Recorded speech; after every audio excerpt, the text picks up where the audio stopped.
ओम नमो भगवते वासुदेवाय नमः। जय श्री कृष्ण। आप सभी का आपके अपने YouTube चैनल पर स्वागत है। विजया एकादशी की आप सभी को बहुत बहुत शुभकामनाएं। भगवान विष्णु और माता लक्ष्मी की आप सभी पर कृपा बनी रहे।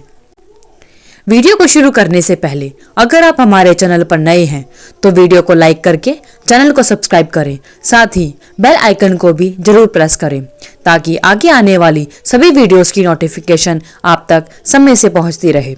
और कथा को अंत तक जरूर सुनें।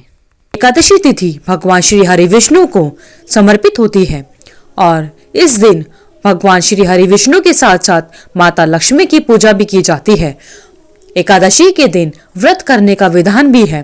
फाल्गुन महीने में विजया एकादशी का व्रत 6 और 7 मार्च 2 दिन रखा जाएगा।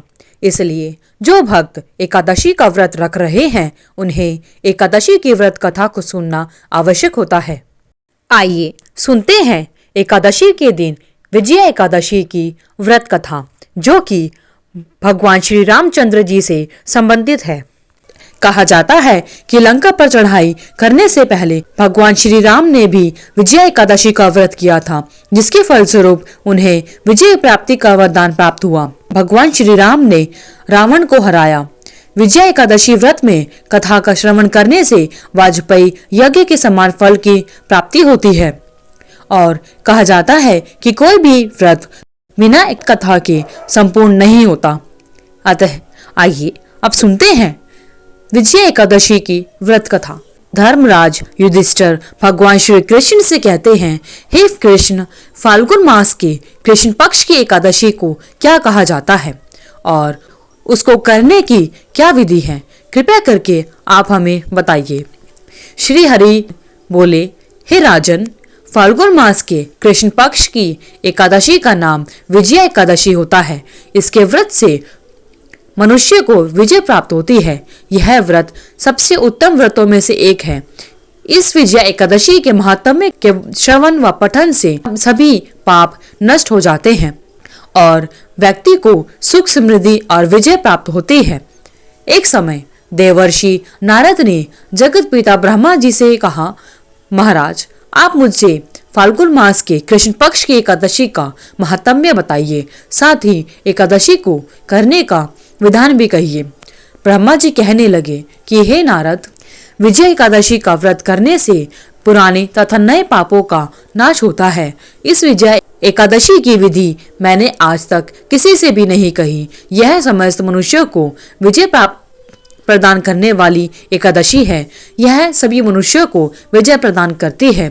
त्रेता युग में मर्यादा पुरुषोत्तम भगवान श्री रामचंद्र जी को जब 14 वर्ष का वनवास प्राप्त हुआ था, तब वे अपने छोटे भाई श्री लक्ष्मण और सीता माता के साथ पंचवटी में निवास करने लगे।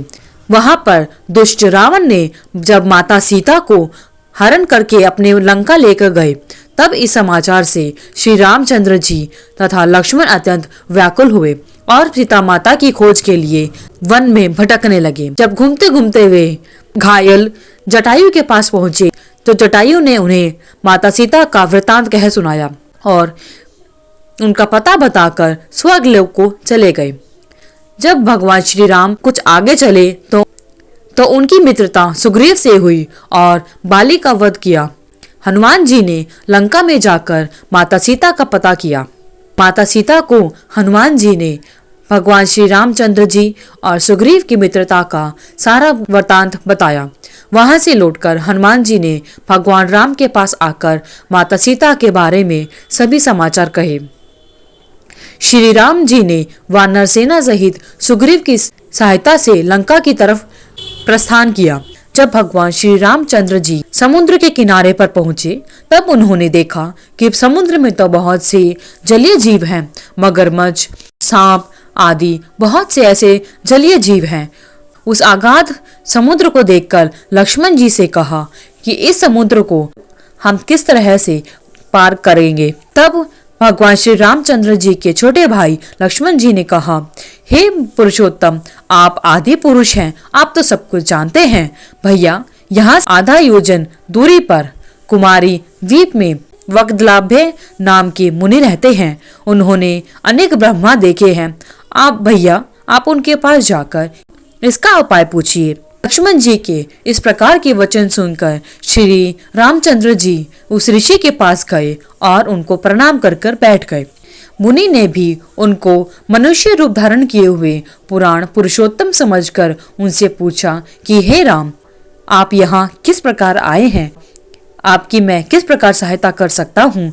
श्री रामचंद्र जी कहने लगे, हे मुनि, मैं अपनी सेना सहित यहाँ पर आया हूँ और मेरी पत्नी सीता को लंका का राजा रावण हरण कर कर लेकर गया है और हमें अब लंका तक पहुँचने के लिए समुद्र को पार करना होगा और राक्षसों को जीतने के लिए लंका जा रहा हूँ। आप कृपा करके समुद्र पार करने का कोई उपाय बताइए।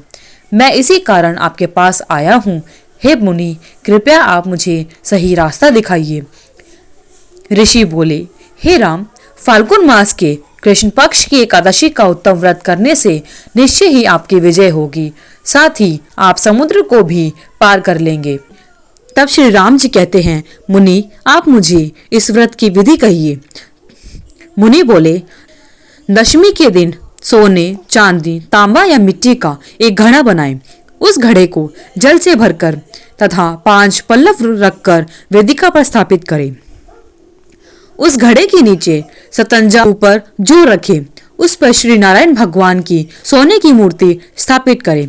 एकादशी के दिन स्नान से निवृत्त होकर धूप, दीप, नैवेद्य, नारियल से भगवान की पूजा आराधना करें। उसके बाद घड़े के सामने बैठकर दिन व्यतीत करें और रात्रि को भी उसी प्रकार बैठे रहकर रात्रि जागरण करें।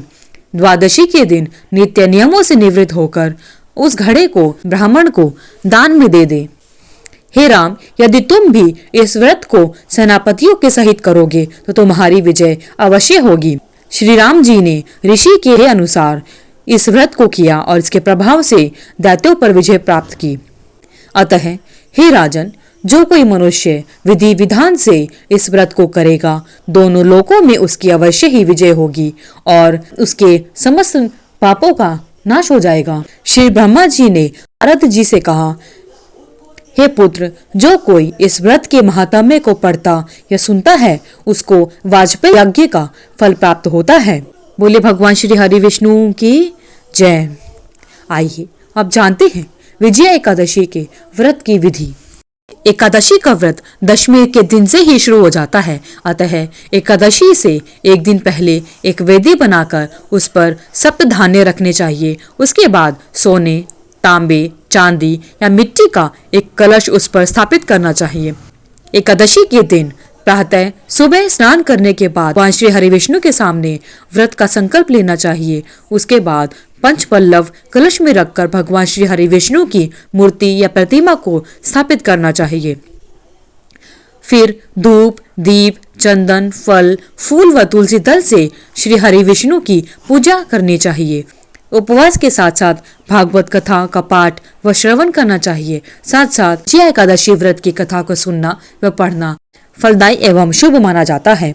रात्रि में श्री हरि विष्णु के नाम का भजन कीर्तन करना चाहिए और रात्रि जागरण करना चाहिए।